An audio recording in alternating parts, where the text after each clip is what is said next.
of Visyon. And I know that we're not very many people. It's the last talk of the entire event. But I don't think it's fair you guys having to wait for other people to come. So is it okay if I get started? Right. So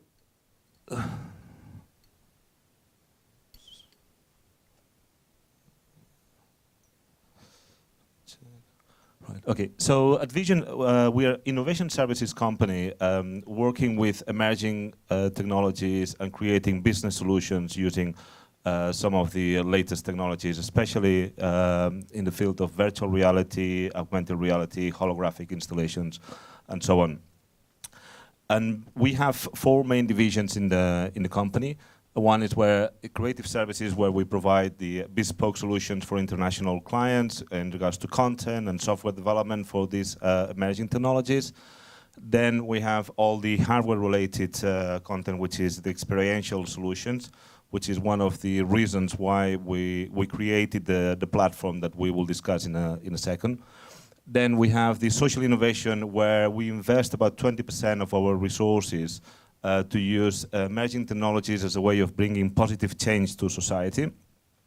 And finally, we have what we call proprietary technologies, which essentially is we build products and platforms to help brands to drive the mass adoption of these emerging technologies, because we know that every new technology coming to the market is facing a number of challenges and a number of barriers, and we want to help those brands and to really embrace new technologies. And virtual reality is an emerging technology that has been with us for the last 4 or 5 years, or at least the latest version of virtual reality. It probably started in the mid-50s. Then it had a second phase in the late 80s, early 90s. And about 5 years ago, we had the third wave of virtual reality. And it has had very rapid growth, but it's facing still many issues in regards to getting mass adoption, in regards to bringing virtual reality at home. We've seen it in plenty of experiential events or activations. We've seen it at very specific and VIP treatment sort of scenarios, but it hasn't had the uptake from users that we were expecting. So, for us, there are 4 key factors that that actually bring in this situation at the moment. One of them is hardware. Basically, in the last 4 years, we had the next generation of virtual reality headsets, but we had 2 types of headsets so far. We had the tethered headsets like Oculus and HTC, which meant it was a very expensive solution, where we had a headset of about 700 euros, plus you needed almost like a gaming PC to run with that. And then we had the mobile VR headsets. Mobile VR headsets, they are a lot more accessible in terms of pricing, but they use your own mobile phone. And then the mobile phone, you need one of the latest mobile phones, and it's also, your mobile phone is something that you use for many other things, and it's not something that you have enough space to run some of the virtual reality applications that we have to.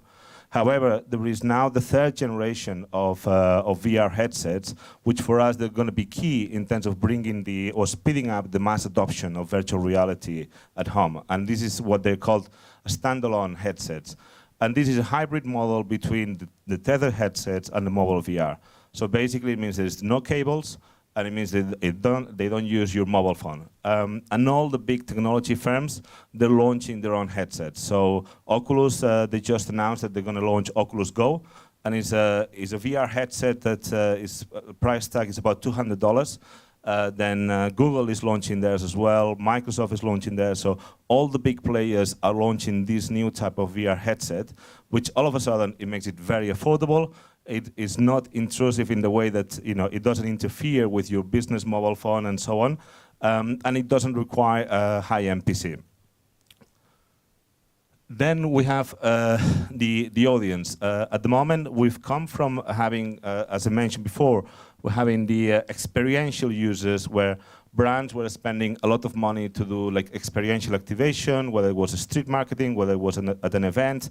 So you had to create all the specific content, then you had to call in the people, and then people have been using VR as a standalone experiences, but not as a channel or as a platform to consume regular content.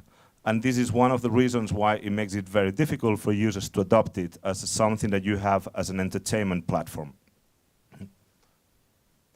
Then in regards to content, what's happened is we've had, it's quite expensive to produce optimized VR content. From a graphics perspective to a video making perspective, it's all new technologies, it's all still in exploration phase, and it's costing companies, brands, a lot of money to create those specific solutions, and then it's like a one-off experience. At the end of that experience, that is the end of the brand engagement. So now where we're gearing towards is gearing in terms of like the video on demand media consumption, where we want to use virtual reality as an entertainment platform, using, especially not something that you keep installing applications and you keep installing, standalone experiences, but you have one main framework, and from there you're able to access a lot of the content that is available from brands. And finally, is brands, some of the most innovative brands have been using VR until now, but more as a kind of as a way of showing their kind of innovation in marketing and in brand, but they're not being able to create a return on investment. There's been very little work being done on monetization so far, and this is one of the key issues why brands are not using VR as a medium for their ongoing campaigns. Brands are usually now spending a lot of money in terms of social media, because creating content for social media is quite cheap, and then they have the community there all the time, so it's quite easy to get to that ongoing audience that they are already in the platform. And of course, one of the things that we need to do if we want to get VR as a platform, as a media platform that brings the mass adoption, is we need to help brands embracing this channel, and we need to help them also reutilize some of the content, some of the inventory that they already have. Not all the content in VR needs to be done in 360. Not all the content in VR needs to be done, needs to be fully interactive, and so on. So there is a combination of media formats that we can reutilize, while brands are able to start getting money back, and then they're able to use some of the money to make further investments into this channel. Yeah. So as a summary, these four chapters or factors: the hardware, the audience, the content, and monetization, for us are the key to then come up with a solution that we think is going to help brands invest in VR in a very cost-effective way. It's going to help users use VR as an ongoing entertainment platform. And the way that basically a broadcaster, what it is a virtual reality entertainment platform where users can enter a room, they can personalize it, and then they can access a wealth of content that is in multiple media formats, maybe in 2D, maybe in 180, maybe in 360. They can enjoy it alone, or they can enjoy it with friends. So you have social VR features. They can just be more passive, like watching content, watching a football match, watching the highlights, or it can be a lot more active, so we can be interactive. We can have games there, games they can play with their friends in the room, or they can play with other online players. And also then we can then have all the monetization tools about all the features, interactive features relating to the content they're watching, whether maybe like online betting, whether maybe buying merchandising, and so on. Right, the platform, as I mentioned, so basically, users are able to personalize their own space. They can have a standard space, or they can start creating their own space they can design themselves, or space they can use from templates. We can access current inventory, we can access 2D content, we can access 180 content and 360 content. We can also have content streamed either live or as a video on demand. So we can connect to the libraries of media owners. We can have the live distribution if there is the media, if the rights, with the right holders. And then we also, something that is quite important is also that we can then have dynamic information data overlays related to the content that you're seeing. So if you're watching a football match, then you can have direct access to stats in real time. And then apart from having then the stats in real time, then we can have a live betting as well as an integrated API, so people can use some of the tools that you already use on their, let's say, digital world, and then they can now bring it into the virtual environment. It's compatible with most major VR platforms, so it's compatible with Android, with iOS, with PlayStation VR, Oculus, and so on. And it's going to be compatible with all the new headsets, which is one of the key targets for us. And then it gives brands an easy way of monetizing some of their investment, because we're going to have two versions of Broadcaster. One is like a premium version exclusively for brands and big broadcaster companies. And then we're going to have a publisher version where it's going to be free for all the content owners. So any brand, any football club, any sports association and so on, that they own content, then they can publish, they can distribute the content in this platform without any cost. And then we're building a huge user database.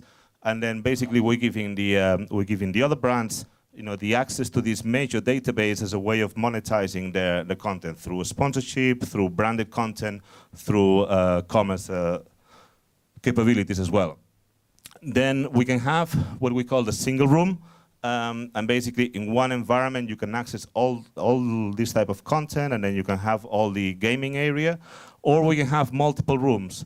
So you can have an entrance, and then you could have motorsports as one of your rooms. You could have skiing as one of your rooms, or you could have football as one of your rooms. You can then configure the type of content that is interesting for you. It may be your hobbies, it may be your interest. You may be more interested in something like football, but related to training, related to football, or maybe something like health. So the idea is that then users are able to kind of configure all the content that is relevant to them. And then, so they have this personalized space.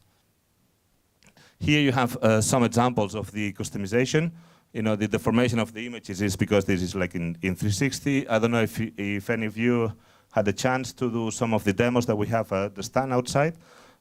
If you haven't yet, we're going to be here for another hour. So I think it's definitely worth you having a look at through the VR headsets. So at the top, we can see the first broadcaster that we implemented about 2 years ago for FC Barcelona, where we recreated a VIP lounge, and then users were able to access, all the kind of video-on-demand content from previous matches. We've also applied this to music, and then we've applied this to shopping. So the scenarios can be completely different. Can be some of them they're fully branded by for each brand. Some of them, they're kind of hybrid branded, which is something that is configured by the user. We have the social VR feature, so you can invite up to 10 friends to your room, to your virtual room. Those friends, you don't need to do that through Facebook. You don't need to do that through any other social media. You can do that totally independently, and then you can talk in real time. You can see the avatars. You can and interact with them in real time. You can watch a match together, or you can play virtual games together as well. And then the other key feature in regards to monetization, we have several types of monetization features for brands. Especially, we can reuse some of their inventory, not just on in terms of the content itself, but also on the ad formats that they already have. Like in-video formats that we may use in our screens. Then we have like 360 optimized formats, and then we have what we call the in-room media format, which is the most powerful, and is where we can have like 3D assets appearing in the room with you. They'll be more static or more interactive, but the sense of presence that you get with these sort of branded assets, and really takes advertising to a new level. And then finally, we have more the transactional side. So at the moment, we're integrating the application with some of the betting companies, and also some of the ticketing companies, and some of the merchandising companies. And then the idea is that then users will be able to see and buy some of these related items, which they'll be tagged depending on the type of content that they like, that they have selected.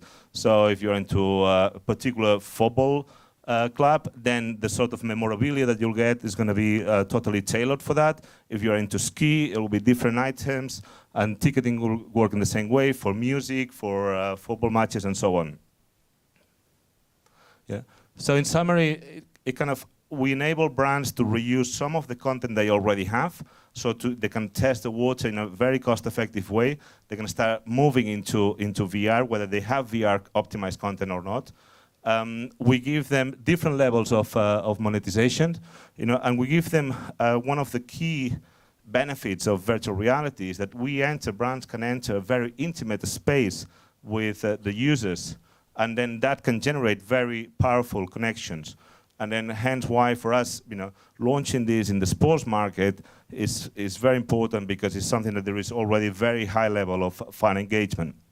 So here we're just giving them a new layer of engagement between clubs, between football, our sports-related companies, and their fans. Yeah, and also, one of the key areas for us as well is it avoids fragmentation, because one of the problems that we have at the moment with virtual reality is that it has maybe like 10 or 15 different platforms. So each brand needs to develop an application for many different platforms, which makes it not cost effective at all. And also, users trying to drive users to download an application for a single specific use is something that is, it can cost a lot of money for very little return. So here, we are creating the user base. Brands only, create the content, and then they can connect directly with them without having to spend, marketing budgets in terms of getting people to download the applications. So finally, as I mentioned, we have the premium version. In the premium version, you will never see Broadcaster as a brand. You will see Barcelona launching a platform. You will see, whatever brand launching a platform. Yeah, and then that can be fully branded for the client with bespoke models apart from the standard models, and then we can have, all the content capture and distribution. So we can offer an end-to-end solution from capturing the content, creating the content, streaming it live, then bringing it back into library through video on demand to the entire distribution. We also offer a very flexible partnership solution. So depending on the client, if they have some of that capability already sorted, then we take it out from our partnership, so we can add as much of our services or as little as they need. And finally, any of the premium clients then will get their own space within the free version as a teaser to drive users to their premium environment. On the publisher side, on the free side, it's basically is a freemium model. It's free for users. Most of the content will be free. Some of the content will be premium, that they will pay to watch that particular content. Basically, it's totally free for content owners. So any sort of companies, entities that they have content that is interesting for users, we will give them that at their space for free at the platform. It has all the opportunities in terms of the branded content, so we can even create specific programs that are tailored for a particular type of audience, because everything will be segmented, and then we have all the metrics, and then we have all the several levels of integration. So depending on each particular client, we can work out different content needs. We can develop like one specific campaign versus like webinars or a number of different chapters. We can also, we're talking to several production companies that they're going to create different types of content that then they will be offered to particular brands in case that they want to use it as part of their branded content initiative. They're not exclusive to the VR. Once they tag a content and they promote that content, then we can also enable social media publishing and digital channels and so on. So it's not exclusively to the VR content. And I think that's kind of explains a little bit the platform. It's difficult to explain a virtual reality platform without the headsets.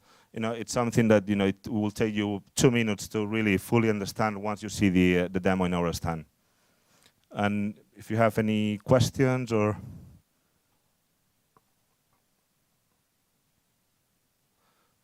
Has anyone tried VR so far? Yeah, and has anyone seen any of the demos that we're offering there? So for those that you haven't seen it yet, I think it's definitely worth just stopping by a couple of minutes, test it yourself, then you can see some of these features. And then we launch in the platform about at the end of the year. So now we're setting up all these content partnerships and all the branded partnerships for the next couple of months. We already have about 20 content providers already in the platform, and then our target is to get up to 100 by the end of the year. So, and then any questions or any follow-ups, you've got our contact details in the program as well as there in the class. Okay, thank you.